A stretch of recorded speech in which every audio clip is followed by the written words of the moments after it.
बिस्मिल्लाहिर्रहमानिर्रहीम। अस्सलाम वालेकुम डियर स्टूडेंट्स, मैं आपका टीचर ज़हीर अहमद कुरैशी। बच्चों, आज से हम एक नया चैप्टर स्टार्ट कर रहे हैं और उस चैप्टर का नाम है वायरलेस कम्युनिकेशन। वायरलेस कम्युनिकेशन को डिस्कस करने से पहले आप पिछला चैप्टर पढ़ते आए हैं कंप्यूटर नेटवर्क के हवाले से। उस चैप्टर में आपने ये देखा कि कैसे हम कंप्यूटर्स को आपस में कंबाइन करके डाटा को शेयर और उसके साथ साथ रिसोर्सेज को भी शेयर कर सकते हैं। कौन कौन से तरीके हैं जिनसे हम कंप्यूटर्स को आपस में शेयर करवा सकते हैं, एक दूसरे के साथ कम्युनिकेट करवा सकते हैं। फिर उसके साथ साथ आपने डिफरेंट टोपोलॉजीज देखी। टोपोलॉजीज के अलावा आपने डिफरेंट स्टैंडर्ड्स देखे जिनकी बेस के ऊपर दो डिवाइसेस या दो कंप्यूटर्स आपस में कम्युनिकेट कर रहे होते हैं। उसके अंदर आपने मीडिया का टॉपिक पढ़ा था, जिसमें आपने देखा था कि दो टाइप्स के मीडिया होते हैं। One is called guided media या cabled media and second one is called unguided या वायरलेस मीडिया। वायरलेस मीडिया में आपने यही चीज देखी थी कि the communication of data by using some pathway that does not require any physical channels, जिन्हें किसी फिजिकल चैनल या फिजिकल पाथवे की जरूरत नहीं होती, वायरलेस मीडिया कहलाता है। और उसमें आपने डिस्कस किया था कम्युनिकेशन सैटेलाइट्स को और उसी तरह से माइक्रोवेव को भी डिस्कस किया था। तो उसी से रिलेटेड हमारा ये चैप्टर होगा और इस चैप्टर के अंदर हम ये देखेंगे कि वायरलेस कम्युनिकेशन होती क्या है, किस तरह से परफॉर्म होती है, इसके एडवांटेजेस क्या हैं, इसके डिसएडवांटेजेस क्या हैं। इसके साथ साथ वायरलेस कम्युनिकेशन के लिए कौन सी डिवाइसेस रिक्वायर्ड होती हैं और किन प्रोटोकॉल्स की बेस के ऊपर, किस आर्किटेक्चर की बेस के ऊपर वायरलेस कम्युनिकेशन परफॉर्म की जा रही होती है। सो चलते हैं अपने बोर्ड की जानिब और डिस्कस करते हैं व्हाट इज वायरलेस कम्युनिकेशन। तो बेटा, wireless communication refers to the communication और ट्रांसफर ऑफ इंफॉर्मेशन। ये रेफर करती है कम्युनिकेशन और ट्रांसफर ऑफ इंफॉर्मेशन को बिटवीन टू और मोर डिवाइसेस, टू और मोर डिवाइसेस के दरमियान विदाउट, बड़ा important, without any physical connection. Means किसी फिजिकल कनेक्शन के बगैर दो या दो से ज्यादा कंप्यूटर्स आपस में कम्युनिकेट कर सकते हैं या इंफॉर्मेशन को ट्रांसफर कर सकते हैं और वो वायरलेस कम्युनिकेशन कहलाती है। और विदाउट एनी फिजिकल कनेक्शन मतलब कि कोई केबल्स के थ्रू कनेक्शन एस्टेब्लिश नहीं होता, इसका कनेक्शन वायरलेस होता है। और डिवाइसेस आपस में कम्युनिकेट किसके थ्रू कर रही होती हैं? थ्रू एयर मीडियम कम्युनिकेट कर रही होती हैं। ठीक है, so it uses the wireless network technology.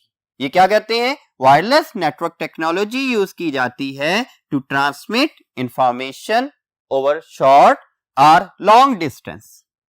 Short distance भी हो सकता है, लॉन्ग डिस्टेंस भी हो सकता है, विदाउट यूजिंग वायर्स और केबल्स। बच्चों, शॉर्ट डिस्टेंस के ऊपर आप लोग यूज करते हैं ब्लूटूथ, इंफ्रारेड, और लॉन्गर डिस्टेंस के ऊपर हम सैटेलाइट को यूज करते हुए without wires, without cable, wifi connections को यूज करते हुए हम कम्युनिकेशन परफॉर्म कर रहे हैं। कहीं पर भी हम कम्युनिकेट कर सकते हैं। मोबाइल्स देख लें, टेलीफोन देख लें, जो वायरलेस टेलीफोन नेटवर्क्स हैं, उनके जरिए से हम कहीं भी कम्युनिकेशन परफॉर्म कर सकते हैं। ये सारे के सारे क्या आ जाती हैं? वायरलेस नेटवर्क टेक्नोलॉजीज आ जाती हैं, जिनके अंदर हम शॉर्ट और लॉन्ग डिस्टेंस के ऊपर कम्युनिकेशन परफॉर्म कर सकते हैं। ठीक है, तो बेटे शॉर्ट डिस्टेंस के अंदर क्या क्या आ जाता है? जिस तरह से आपके पास इंफ्रारेड है, ब्लूटूथ है, वाईफाई कनेक्शंस आ गए, ये शॉर्ट रेंज है। आप अगर एक रूम में वायरलेस अडॉप्टर रख देते हैं और दूसरे रूम में या दूसरे फ्लोर के ऊपर अगर आप जाते हैं तो मे बी वहां पर सिग्नल्स आपको नहीं मिलेंगे। क्यों? क्योंकि ये शॉर्ट रेंज है। जबकि लॉन्ग रेंज की बात करें तो मोबाइल डिवाइस कनेक्शन जो आ गए या इसी तरह सैटेलाइट कनेक्शंस हैं, इनके लिए रेंज स्पेसिफाइड नहीं होती, क्योंकि इन्होंने डायरेक्टली लिंक करना होता है किसके साथ? सैटेलाइट्स के साथ। तो बेटा, ये थे आपके पास वायरलेस कम्युनिकेशन, जिसके अंदर data as well as resources को ट्रांसफर किया जा सकता है, मैनेज किया जा सकता है without using any cable, any physical connection और एनी वायर। ठीक है, वायरलेस नेटवर्क क्या है और वायरलेस नेटवर्क के अंदर कैसे ऑपरेशंस परफॉर्म होते हैं, इनके एडवांटेजेस और डिसएडवांटेजेस, इन्हें अभी हम डिस्कस करते हैं। तो वायरलेस नेटवर्क के बारे में आपको पता है कि कलेक्शन ऑफ टू और more computing devices to share data as well as resources is called network और कंप्यूटर नेटवर्क। ठीक है, तो वायरलेस नेटवर्क भी एक ऐसी कम्युनिकेशन सिस्टम या एक ऐसा कम्युनिकेशन नेटवर्क है जिसके अंदर कम्युनिकेशन परफॉर्म होती है या ट्रांसफर ऑफ इंफॉर्मेशन परफॉर्म की जा रही है ओवर अ डिस्टेंस, किसी भी डिस्टेंस के ऊपर, विदाउट रिक्वायरिंग वायर्स, केबल्स और एनी इलेक्ट्रिकल कंडक्टर्स, यानी कि किसी भी फिजिकल मीडियम को यूज किए बगैर क्या किया जाता है, कम्युनिकेशन को परफॉर्म किया जा रहा है बिटवीन द कंप्यूटर डिवाइसेस। तो ये क्या कहलाता है, कंप्यूटर वायरलेस नेटवर्क या वायरलेस नेटवर्क कहला रहा होता है। ठीक है, तो ये communication between the computing devices क्या कहलाएगा, कंप्यूटर नेटवर्क कहला रहा है। और अगर ये विदाउट यूजिंग वायर्स है तब ये क्या कहलाएगा, वायरलेस कंप्यूटर नेटवर्क कहला रहा होता है। चलते हैं नेक्स्ट बोर्ड की जानिब और मजीद पॉइंट्स को डिस्कस करते हैं। जी बच्चों, तो वायरलेस नेटवर्क को हम डिफाइन कर रहे हैं, तो ऐसा नेटवर्क जिसके अंदर कम्युनिकेशन परफॉर्म की जा रही है विदाउट यूजिंग वायर्स, केबल्स और एनी फिजिकल कंडक्टर, तो वो वायरलेस नेटवर्क है। अब वायरलेस नेटवर्क में किस तरह से ट्रांसमिशन ऑफ डाटा परफॉर्म हो रही होती है, information is transmitted through the air medium. Medium कौन सा यूज हो रहा है, मीडियम बेसिकली बड़ा इंपॉर्टेंट होता है जब भी कोई कम्युनिकेशन परफॉर्म की जानी होती है। ठीक है, ये फिजिकल भी हो सकते हैं या ये वायरलेस भी हो सकते हैं, लेकिन होने लाजमी चाहिए। केबल एक मीडियम है जिसके जरिए डाटा ट्रांसफर हो रहा है, वो गाइडेड या फिजिकल मीडियम में आता है। अगर वायरलेस की बात करते हैं तो air is the best medium. For example, जब मैं बोल रहा हूं और आपको सुनाई दे रहा है, ये किस वजह से सुनाई दे रहा है आपको, अगर एयर ना हो, वैक्यूम में हो, तो मेरा बोलना आप तक सुनाई नहीं दिया जाएगा। ठीक है, तो इधर भी एयर मीडियम यूज हो रहा होता है। इसी तरह से कंप्यूटर नेटवर्क्स के अंदर भी जो वायरलेस कम्युनिकेशन के लिए एयर मीडियम यूज किया जाता है। ठीक है, और किसमें, वायरलेस नेटवर्क टेक्नोलॉजीज के अंदर एयर मीडियम यूज किया जाता है जिसके जरिए इंफॉर्मेशन को ट्रांसमिट किया जाता है over a distance for different computers.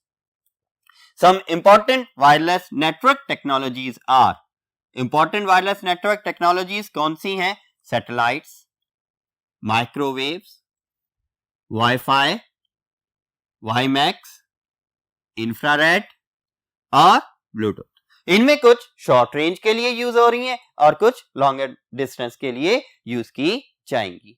ठीक है, तो ये दोनों पॉइंट्स आपके पास क्या चीज आ जाती है, एमसीक्यू पॉइंट है ये भी, और ये भी आपका एमसीक्यू पॉइंट है। इसमें क्या एमसीक्यू पॉइंट है, पहले में कि जी the medium use for wireless communication is, तो आप क्या बोलेंगे, एयर मीडियम है। और कौन कौन सी टेक्नोलॉजीज हैं वायरलेस नेटवर्क के लिए, तो इनमें से कोई भी आपसे पूछी जा सकती है। और अब next point, wireless network is being used nowadays in variety of devices. अब तकरीबन हर डिवाइस में आप देखें तो वायरलेस नेटवर्क कैपेबिलिटीज मौजूद होती हैं।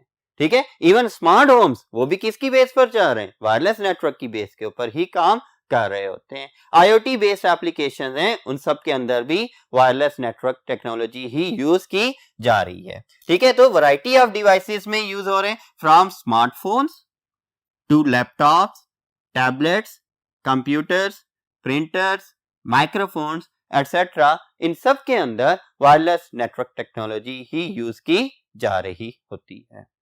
तो बेटा, जब भी हमने दो डिवाइसेस को आपस में कम्युनिकेट करवाना है तो उसके लिए हमारे पास दो मेथड्स हैं, एक फिजिकल या वायर्ड या दूसरा नॉन फिजिकल वायरलेस। ठीक है, अगर वायर्ड की बात करते हैं उसमें फाइबर ऑप्टिक है, कोएक्सियल केबल है, टेलीफोन लाइंस हैं या ट्विस्टेड पेयर केबल्स हैं, लेकिन हम अभी डिस्कस करेंगे वायरलेस टेक्नोलॉजी को। तो वायरलेस टेक्नोलॉजी के अंदर हमने यहाँ पर देख लिया कि माइक्रोवेव्स हैं, सैटेलाइट्स हैं, wifi, WiMAX, infrared, Bluetooth etcetera, ये सारे की सारी वो टेक्नोलॉजीज हैं जिनके जरिए हम वायरलेस कम्युनिकेशन परफॉर्म कर सकते हैं।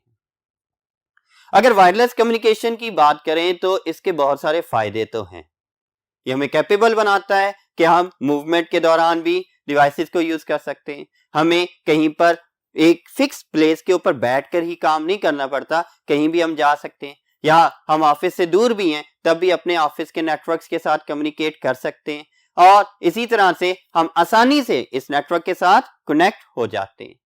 तो बहुत सारे एडवांटेजेस भी हैं वायरलेस नेटवर्क के, और इसके साथ साथ बहुत सारे डिसएडवांटेजेस भी हैं। क्यों, वायरलेस मीडियम है, ओपन एयर मीडियम है, कोई भी इस फ्रीक्वेंसी को कैच करके आपके डाटा को एक्सेस कर सकता है।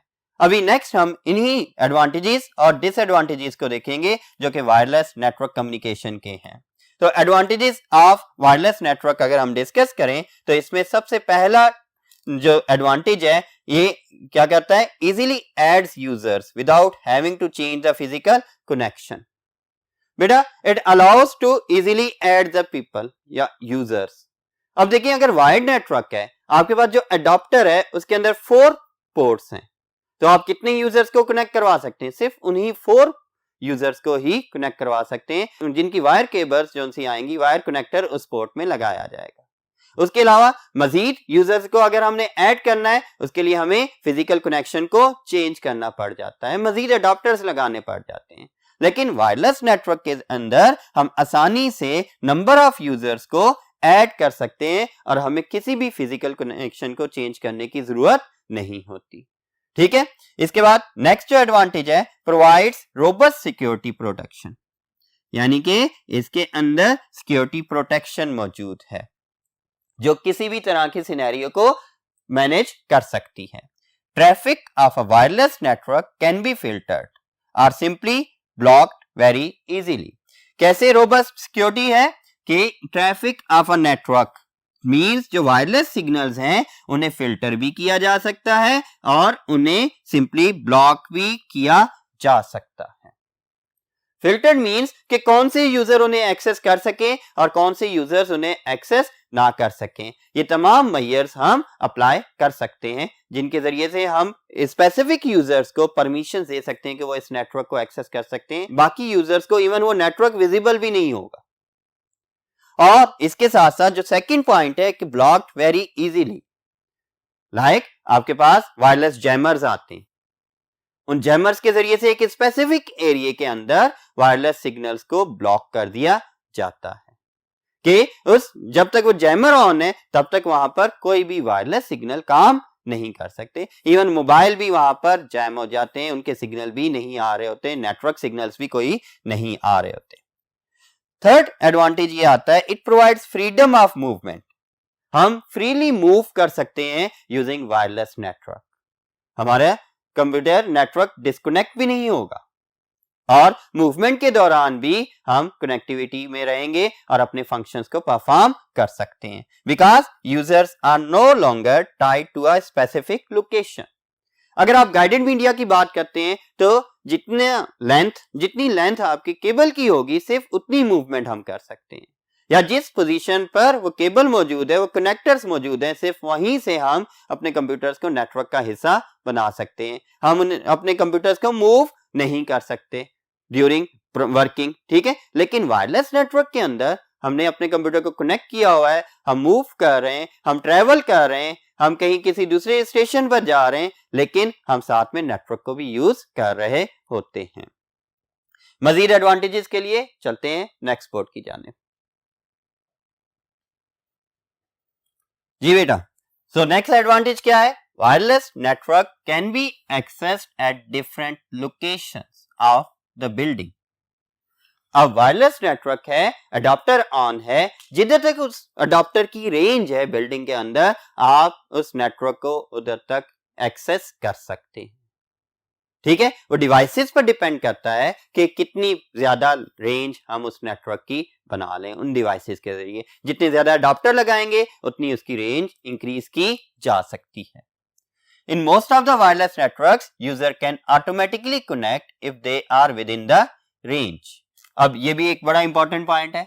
आप जैसे ही घर में दाखिल होते हैं, आपका मोबाइल ऑन था और उसके अंदर वाईफाई अडॉप्टर उसका ऑन है, आपने नहीं उसे कनेक्ट करना, वो ऑटोमेटिकली नेटवर्क के साथ कनेक्ट हो जाता है। आप एक रेंज से, एक नेटवर्क की रेंज से दूसरे नेटवर्क की रेंज में जाते हैं, खुद ब खुद कनेक्ट हो जाता है। अगर आपने उसकी ऑथेंटिकेशन एक्सेस की हुई है, ऑथेंटिकेशन की हुई है, तो वो ऑटोमेटिकली कनेक्ट कर देगा, ठीक है। आप ऑफिस में आते हैं, ऑफिस के नेटवर्क के साथ आपकी डिवाइसेस ऑटोमेटिकली कनेक्ट हो जाती हैं। जैसे ही घर में जाते हैं, वहां पर आपकी डिवाइसेस कनेक्ट हो जाती हैं। तो ये वायरलेस नेटवर्क का एक फीचर है कि ये ऑटोमेटिकली कनेक्ट कर देता है डिवाइसेस को, और जैसे ही वो devices with in the range आती हैं, ठीक है। setting up a wireless network is much more cost effective. Another important advantage जो है वो क्या है कि जी much more cost effective है वायरलेस नेटवर्क। कैसे? एक तो केबल की कास्ट कम होगी, मींस अगर हमने इसको एक्सटेंड भी करना है, एक्सटेंशन ऑफ द नेटवर्क के लिए हमें केबल की जरूरत नहीं है। हम क्या करेंगे, एक नया अडाप्टर लगाएंगे और उसके जरिए उसकी रेंज एक्सटेंड हो जाएगी। ठीक है, और इसी तरह से बहुत सारी डिवाइसेस की जरूरत नहीं है, बहुत सारे स्विचेस की जरूरत नहीं है। क्यों? जितनी ज्यादा केबल्स होंगी उतनी ज्यादा पोर्ट्स वाले स्विचेस चाहिए, तो ये सारी कॉस्ट रिड्यूस हो जाती है और वायरलेस नेटवर्क कॉस्ट इफेक्टिव होते हैं because it eliminates wiring cost. सबसे इंपॉर्टेंट बात कि ये वायरिंग कॉस्ट को एलिमिनेट कर रहे होते हैं। ठीक है, अनदर एडवांटेज क्या है, it is easy to expand the network. ये इजीली एक्सपेंड हो जाता है by adding new computers easily. ठीक है, it is easy to expand the network. नए कंप्यूटर्स ऐड करने हैं, हम आसानी से ऐड कर लेते हैं। किस तरह से? सिर्फ यूजर नेम एंड पासवर्ड की जरूरत है और ऑथेंटिकेशन की जरूरत है। जैसे ही ऑथेंटिकेट हुआ आपका कंप्यूटर या आपकी डिवाइस, तो वो उस नेटवर्क का हिस्सा बन गए। और एक दफा ऑथेंटिकेट हो गया, अब जैसे ही आप उस नेटवर्क की रेंज में आते हैं, वो ऑटोमेटिकली कनेक्ट भी हो जाते हैं। It provides remote access to the companies की एप्लीकेशंस एंड रिसोर्सेज। ये क्या कहते हैं? Remote access. आप अगर कंपनी में मौजूद नहीं हैं, उस बिल्डिंग में मौजूद नहीं है जिस बिल्डिंग में आपके ऑफिसेज हैं, तब भी आप अपने कंपनी के नेटवर्क को एक्सेस कर सकते हैं, अपनी कंपनी की डेटाबेस को एक्सेस कर सकते हैं और अपना काम परफॉर्म कर सकते हैं। Helps the employees to get their job done while moving away from the company. अगर वो कहीं ट्रैवल में भी हैं, तब भी अपने कंपनी के काम को, अपनी जॉब को परफॉर्म कर सकते हैं। जो भी डाटा चाहिए वो डाटा प्रोवाइड कर सकते हैं, जो भी प्रोसेसिंग करनी है वो सारी प्रोसेसिंग बगैर कंपनी विजिट किए या अपनी ऑफिस लोकेशन के बगैर भी परफॉर्म कर सकते हैं। और इस तरह से बहुत सारे ऐसे एडवांटेजेस हैं जो हमें वायरलेस नेटवर्क प्रोवाइड कर रहा होता है। तो बेटा ये थे एडवांटेजेस ऑफ वायरलेस नेटवर्क। अब हम डिस्कस करेंगे कुछ डिसएडवांटेजेस को भी, क्योंकि हर चीज के जिधर एडवांटेजेस होते हैं तो उसके डिसएडवांटेजेस भी होते हैं, जो कि हमें पता भी होने चाहिए। इसके लिए चलते हैं फर्स्ट बोर्ड की जान। तो बेटा अब हम डिस्कस करते हैं डिसएडवांटेजेस ऑफ वायरलेस नेटवर्क को। और वायरलेस नेटवर्क के डिसएडवांटेजेस में सबसे बड़ा डिसएडवांटेज जो है इसका, वो सिक्योरिटी ब्रीच आ जाता है। क्यों? कि इसकी सिक्योरिटी बड़ी कमजोर होती है और आसानी से हैकर्स इसकी फ्रीक्वेंसी को मैच करके डाटा को ब्रीच कर सकते हैं और डाटा को एक्सेस कर सकते हैं। ठीक है, वायरलेस नेटवर्क है, एयर के अंदर है, ये फ्रीक्वेंसी में ट्रांसफर हो रहा होता है, डिफरेंट फ्रीक्वेंसीज में ट्रांसफर होता है, तो उसे कोई भी हैकर या इंट्रूडर आसानी से टैप कर सकता है और उसे एक्सेस कर सकता है। इसका एक और डिसएडवांटेज कवरेज के रिगार्डिंग आता है कि different users different problems face कर सकते हैं रिगार्डिंग सिग्नल्स। जो तो डिवाइस के करीब है, जो अडॉप्टर के करीब है, उसे बेस्ट सिग्नल्स मिल रहे होंगे, लेकिन जितना आपका डिस्टेंस बढ़ता जाएगा उतने सिग्नल्स वीक होते जा रहे होते हैं और वीक सिग्नल्स की वजह से डाटा ट्रांसमिशन भी स्लो हो जाती है। ठीक है, so slow speed because of low signals, यानी कि इसकी स्पीड स्लो हो जाती है जब क्या सिग्नल्स लो होते हैं। जितना डिस्टेंस ज्यादा होगा उतने सिग्नल्स लो होंगे, या जितनी कंजेस्टेड जगह के ऊपर आप बैठे होंगे, जितनी कवर्ड जगह पर बैठे होंगे, जितना एयर पासिंग फ्लो कम होगा, एयर फ्लो कम होगा, उतने ही सिग्नल की स्पीड कम होगी और उसी वजह से इस नेटवर्क की स्पीड भी स्लो हो जाएगी। ठीक है, और इसी तरह ये susceptible to the interference from magnetic और इलेक्ट्रिकल इफेक्ट होते हैं, यानी कि मैग्नेटिक या इलेक्ट्रिकल इफेक्ट इसे आसानी से ससेप्ट कर सकता है, इंटरप्रेट कर सकता है, इसकी स्पीड को डैमेज भी कर सकता है, इसकी परफॉर्मेंस को स्लो डाउन कर सकता है। क्यों? क्योंकि वायरलेस सिग्नल्स क्या है? रेडियो वेव्स हैं, और रेडियो वेव्स को जो हाई मैग्नेटिक और इलेक्ट्रिकल इफेक्ट्स डैमेज करते हैं, डिस्टर्ब कर देते हैं इस कम्युनिकेशन को, ट्रांसमिशन ऑफ डाटा को। तो इसकी वजह से भी स्पीड में डिफरेंस आ जाता है। इसी वजह से कहा जाता है कि guided media is more reliable, secure and fast than wireless network. क्यों? कि जब हैकर्स की बात करते हैं तो गाइडेड मीडिया जब तक उन्हें डायरेक्ट एक्सेस नहीं होगी उस केबल से, उस नेटवर्क से, तब तक वो उसे एक्सेस नहीं कर सकते। अगर इफेक्ट्स की बात करते हैं तो उसको इतना ज्यादा इफेक्ट नहीं करती मैग्नेटिक फील्ड्स वगैरह। एंड थर्ड वन कि फास्टर क्यों होते हैं? क्योंकि बॉन्डेड होते हैं, अदर इंटरफेरेंसेस उन्हें इफेक्ट नहीं करती, तो उनकी स्पीड भी ज्यादा होती है। Weaker wireless signals when there are different obstacles. अब हम जब कंजेस्टेड एरिया में रहते हैं वहां पर वायरलेस सिग्नल्स कम आ रहे होते हैं। अगर हम बेसमेंट में हैं वायरलेस सिग्नल्स बिल्कुल ही नहीं होने के बराबर होते हैं। ठीक है, इन द सेम वे अगर बहुत सारी बिल्डिंग्स के अंदर हैं, ट्रीज हैं या माउंटेन्स वगैरह हैं, तो उधर भी वायरलेस सिग्नल्स वीक हो जाते हैं। तो वीकर वायरलेस सिग्नल्स होते हैं किस वजह से? There are different when there are different obstacles. किस तरह के obstacles? Trees, buildings, mountains etcetera. और एक और जो इसका रीजन है वीकर सिग्नल्स का, वो क्या है? बैड वेदर भी है। अगर स्टॉर्मी वेदर होगा तो उसमें भी वायरलेस सिग्नल्स स्टेबल नहीं होते।